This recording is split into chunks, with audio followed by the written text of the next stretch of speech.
Thank you, Riley.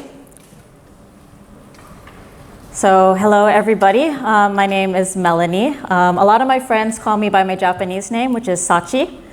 And hearing the stories of Alejandra and Viran about failures at work, in my day job, I do digital marketing. I think I fail all the time, but one of my failures is that tonight I invited my boss. So we're not going to be talking about anything work-related today. And like Riley mentioned, I'm going to talk about something a little more relatable. So first, a little bit about me. I'm Japanese American, 5th generation, and I grew up in Hawaii. And actually, one of the reasons I'm here is because I went to high school with Riley. This is from 15 grand years ago, Riley, when we studied abroad together. We went all around, and I've known Riley for 15 years now, so that's great. And when I was in Hawaii, I used to play soccer. So as you can see on the left side, I started from when I was a little smaller than I am now, still pretty small. I started playing around 3, and I played up until high school. So I was actually pretty good at soccer. I played for my school. I did this Olympic development program, so I got to call myself, a Hawaii representative for some time. But I ended up actually quitting soccer to pursue my dream to live in Japan and to come to college here. But as you get to your 30s, you kind of start thinking about I can't play 11v11 soccer anymore. I'm getting a little fat. I need to figure out some sort of other outlet to exercise and make sure that I can keep working well into my 40s and my 50s. And at that time, December 2023, my husband and we went back to Hawaii. The second we step out of the airport, my dad is there to pick me up, another round, kind of small man. He says, "Put your stuff down, we're going to go to the pickleball court." And I'm like, what is pickleball? And then suddenly I'm taken here, and the whole month that I was there, I played pickleball every single day with my dad. It was pretty crazy, but I really enjoyed it. There were a lot of uncles and aunties who would come, we'd eat snacks. And I thought, okay, I can play pickleball and I can play racket sports. That's something that I know a lot of more senior people do. And I'm going to keep doing that once I go back to Tokyo. So I decided that 2024 was going to be the year of racket sports. It was in my journal. I said, I'm going to pick up pickleball. I'm going to play tennis. I'm going to be playing doubles with my husband Midori by the end of the year. It's all going to be great. And my expectation really was something like this. I looked up on Pinterest, tennis mood board, and this is what came up. But it really was kind of what I was thinking. I was thinking I was going to be wearing cute skirts, going to be rallying, and I think a part of me also thought that I would succeed because I'm kind of a perfectionist. I'm very competitive. I try to excel at things. So, I thought, okay, it might be a little hard at first, but I'm going to get the hang of it and it's going to be great. But in reality, it was a little more like this. I had some videos. Riley said I didn't suck enough in them, so this is what you get. But the first lesson that I went to for tennis, I don't know how to hold the racket. It's my first time playing. And of course, I'm just swinging and I'm missing. And the coach is like, daijoubu, you're going to get it. And then I went to the next lesson the next week, and it was kind of the same thing. And after a while, I started to realize, wow, I'm not going to be playing tennis in 1 month. I don't even know if I'm going to be playing tennis in 10 years at this rate.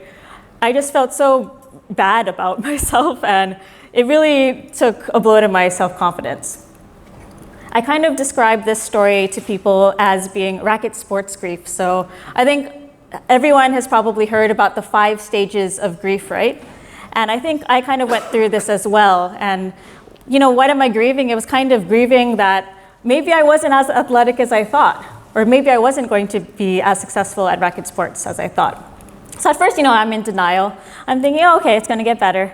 In 1 month, it'll get better. In 2 months, it'll get better. And then I come to maybe March of 2024, I'm like, oh, I'm still going each week and I'm still not very good. And then there was a period where I felt really angry. So I was taking lessons at a tennis school, but I was also going to these pickleball like circles, and trying to play with people. And I was really bad at it. And they would just slam me and we would lose 11-0. But they would actually send me emails like this, which, it's a kind of nice way to put it. But they're saying, oh, sorry, this is only for intermediate people. If you're a beginner, you should come to one of the sessions where we have a coach.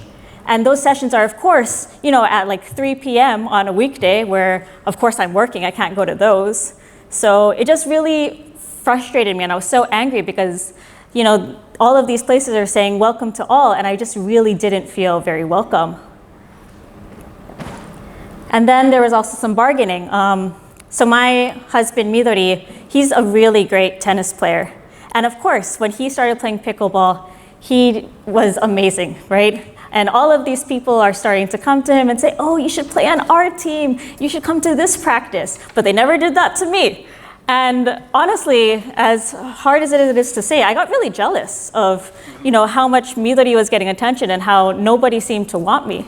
So there was a point in my journey about maybe last summer where almost every day I would tell Midori, who's here sitting back there, I would tell him, you should play futsal with me.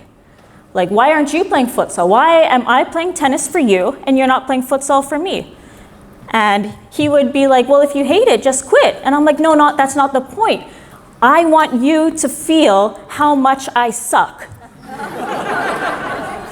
And of course, it's a horrible thing to say as a partner, and I really regret it even now.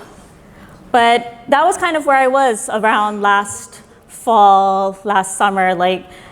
I have my tennis lessons every Monday after work. I would go to tennis. I would play very badly. The coach would tell me that I'm not getting promoted to the upper courts. And I would start every Monday feeling so depressed and with such low self-esteem and just really hating myself, even though it's such a small part of my life, right? But I just felt useless. And now, Riley said that this story doesn't have to have a happy ending, and I don't really think it does yet. I still continue to fail. I will say I got a little better. A year and a half can do a lot for a person, so I'm able to hit the ball. I did get promoted from the beginner class to the beginner intermediate class, so maybe that's something. Woo! Not quite intermediate. That's a good name for it. Maybe I'll suggest it to them. Yeah, but I found a community who accepts me. I actually started taking pickleball lessons at my tennis school, so that helped as well. And Midori and I played in a tournament together where, thanks to Midori, we got to the semifinals. I really did nothing. But the lessons that I kind of want to share today as I continue to fail at racket sports, I haven't succeeded yet, is that improvement doesn't come overnight. I think I'm kind of an impatient person, and like I mentioned, I like to excel at things, like turning this screen back on. Oh well. But I just realized that, it might not be a year, it might not be a few years, but you can't expect to just go from 0 to 100 overnight. And I think that playing tennis and playing pickleball has actually been a very humbling journey for me, realizing that it's a slow process and you're not going to feel great all the time, but that's okay. And then the second lesson is that it's okay to suck at something.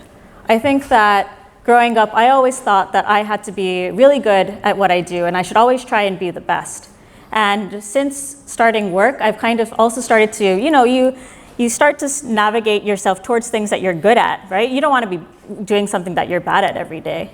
But I realized that, it's okay to not be the best, and it's okay to even be the worst sometimes, as long as you're kind of having fun. So, tied to that, I thought that to like something, I had to be good at it. But I'm still very bad at pickleball and tennis, but I still like it. I enjoy it. I get to play with my friends, and I think it's okay to enjoy something. And yeah, that's kind of my story. There's not really a happy ending, but one thing I will say is that Midori and I did get to take some cute pictures, and I did get to wear a skirt.